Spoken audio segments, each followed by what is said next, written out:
Okay, so we're going to jump into our last section of this tech stack now. We've got Laurent from Talon.One. This is a powerful promotion engine that enables you to create targeted and customized marketing promotions that are built around your customer and session data. You can create, manage, and track discounts, coupons, codes, referrals, loyalties, and of course the product bundles all in one holistic platform. Once you've integrated with Talon.One, then you've got the flexibility to then customize promotions through the Campaign Manager UI, and you can access any data linked to your business in real time through this really robust API. So you can drive that customer engagement, grow your business, and reduce your promotional spend by deploying highly targeted and personalized promotional campaigns. I would like to please introduce Laurent. He is the Managing Director for APAC at Talon.One, and he's going to do a deep dive into why modern customers love memorable and personalized promotions that actually reward their curiosity. It's something like 92% of shoppers, they look for special offers. I'm one of them, loves a deal. Coupons before they actually buy online. 100%, that's a fact. And 78% of customers say that they're more likely to repurchase from a company that personalizes their experience. However, there is this stark reality. 70% of promotions fail to break even. Laurent, he is here to share how you can drive those results with scalable, effective campaigns in this best practices breakdown. So welcome, Laurent. Thank you so much, Raven. Let me try to share my screen. Excellent. Thank you, everyone, for attending the call. As it's the last session of the day, I'll try to keep it short and hopefully entertaining. And today we are going to be discussing about incentives and rewards best practices. So my name is Laurent, and I'm the sales director for APAC for Talon.One Promotion Engine. And let's get started. So I would start by saying that modern customers love promotions that reward their curiosity and loyalty. That's a great thing because now with Composable Commerce, you can actually build those things for your tech stack. That's not saying that coupons and bundles and discounting are not working anymore. It's just that customers are looking for a bit more than this. And to start with the first example, what we usually see as best practice is to make your customers work for their rewards. So that's the example of a leading coffee chain in Asia. And as you can see, they would have a tab with challenges. What we call a challenge is just a time-sensitive promotion. In this scenario, if I buy 3 lattes in the next 3 days, I get 50,000 points, and those points can be redeemed in any ways I want. So the objective here is obviously to increase the purchasing frequency, to personalize the UX, to gamify the purchasing behavior. That is working very well, because you just make it a bit slightly harder for your customers to get the reward. They feel special. If I take another example in the same vein, this is a leading fintech in the world.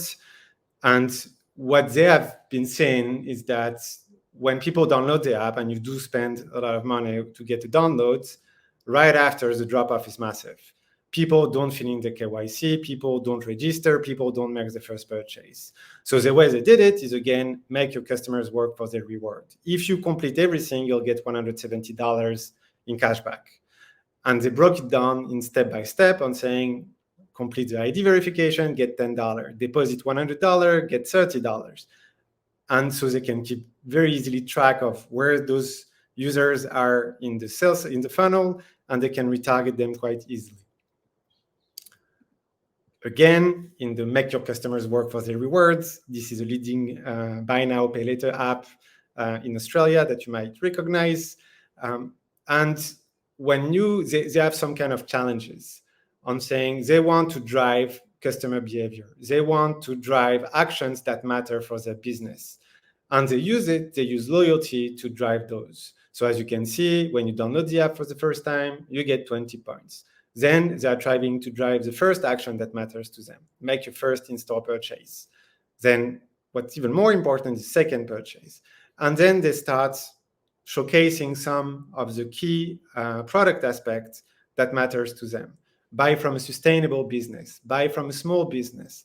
It's just to say that this product can be used for many more things than what the mainstream are using it for, and they are trying to drive the change in behavior.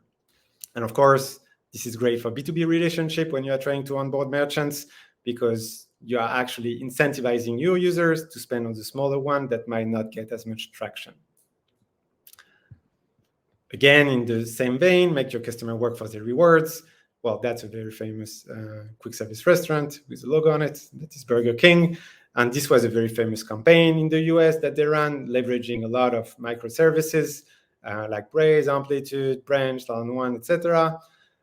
You go to McDonald's, you identify yourselves, they geolocalize you with using radar, and you would activate a reward that would get a Whopper for 1 cent if you pick up this Whopper in the Burger King 1 hour in the next hour. So that worked tremendously. I think they calculated that they got $40 million in free PR, and a lot of people downloaded the new app and started ordering online, just because they made it so hard as to actually go to a specific location to activate the reward. But customers don't only want those kind of things. They also want to be surprised and delighted. So to give an example, this is a leading trading app in the world. And the advice here is to make your customers feel lucky. So the objective were to drive 80% of new users through referral. And the ways they do it, if you refer a friend that makes a first trade, then you get a chance at winning a stock. It can be a penny stock or a Tesla stock. This is driving 80% of new users.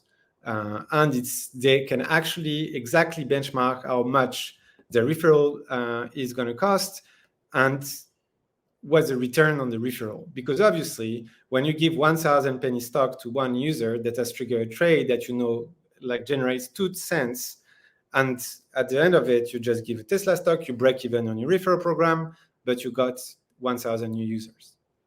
On top of this, something that we are seeing a lot in the market, which is there is a lot of fraud happening around couponing, around referral codes, any codes, basically. People, before buying on your website, they will Google like promotions, they will try to get some generic codes and to try to get a 10% discount, and they were going to buy anyway.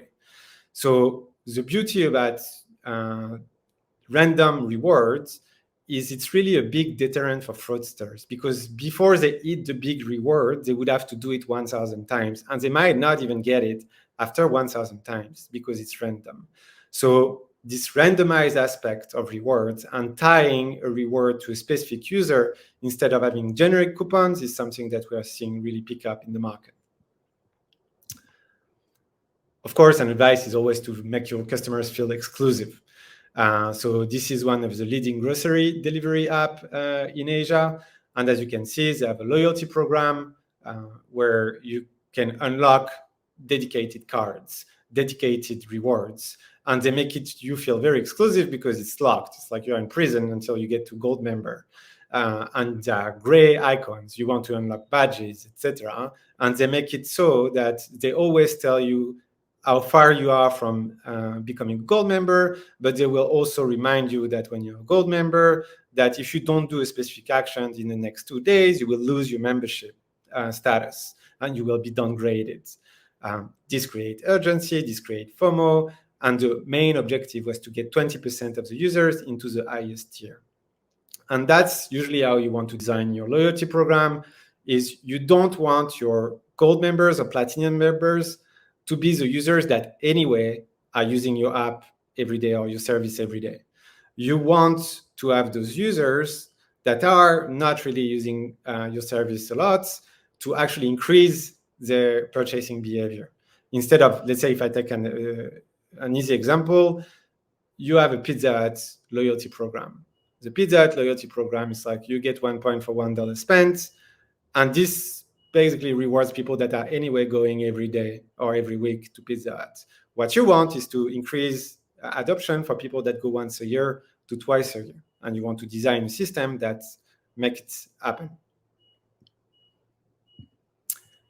Another advice that we give to brands and that we see pick up in the market is to automate loyalty rewards. I'm sure we all have on our phone loyalty points that we have never looked at, that we have never used. That's because it's too complicated. There is too many options. You just you lose track of what you want to do with those programs. So what we see in the region is really, and worldwide, is to automate rewards, to say, if when you become a Gold member, automatically you'll get free delivery, or those kind of things that are automatic. I don't need to click on anything. I don't need to, it will burn my points like this. It will generate a discount. It will add a free item on my next purchase. All those kind of things that are automated. The beauty about this is also to avoid balance sheet liability when you have a earn and burn loyalty program. And last example for the day, this is a leading fashion retailer. Now, what we see brands doing more and more is to have a coupon vault, a discount vault. There is a lot of discount and promotions that are personalized. You want your users to be able to access them one click away. I want to know all the promotions available for me on which product at any moment in time. And those are not generic promotions, that are promotions that are actually tailored to what I have done on the app and my purchasing behavior.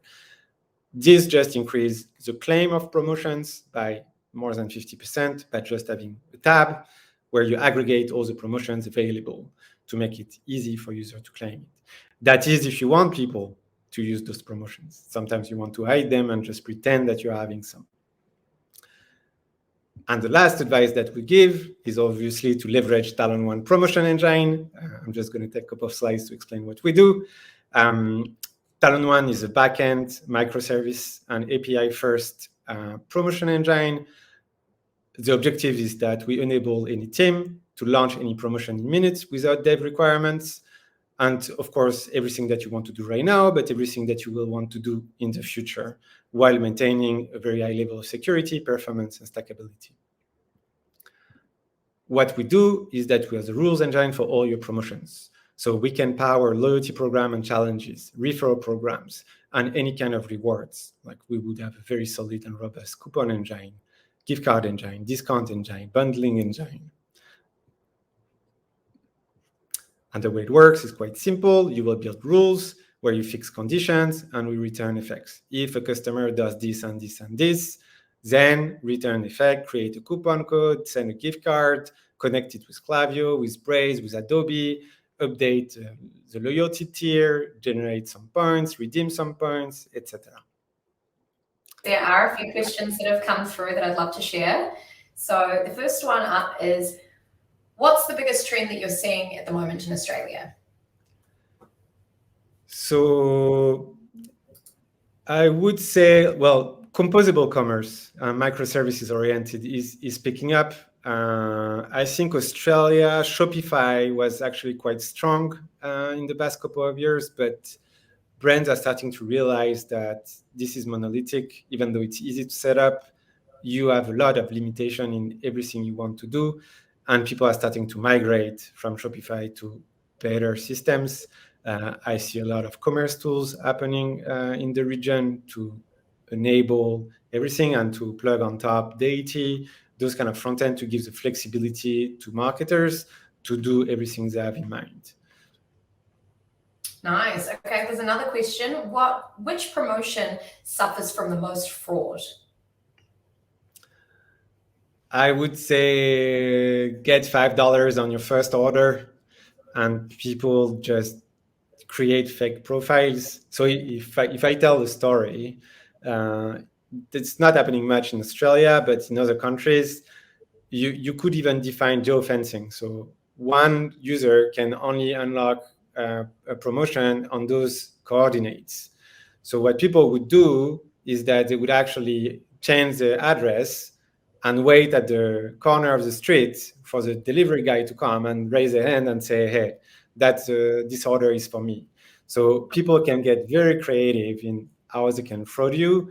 But obviously, to have just tied coupons or tied promotions to a specific user ID and to a phone ID, that decreases those fraud by 80%.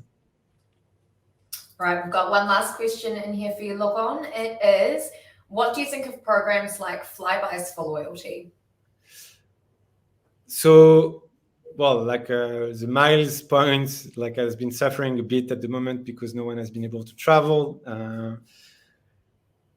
It's an easy solution. It's a bit like Shopify, where you outsource your program and you hope for the best. Again, like I think what we are seeing in the market is that we are moving away from an earn and burn system where you want to incentivize your users to take specific actions that matter to your business. And you will incentivize them with non-monetary rewards. Like people really react to badges, I've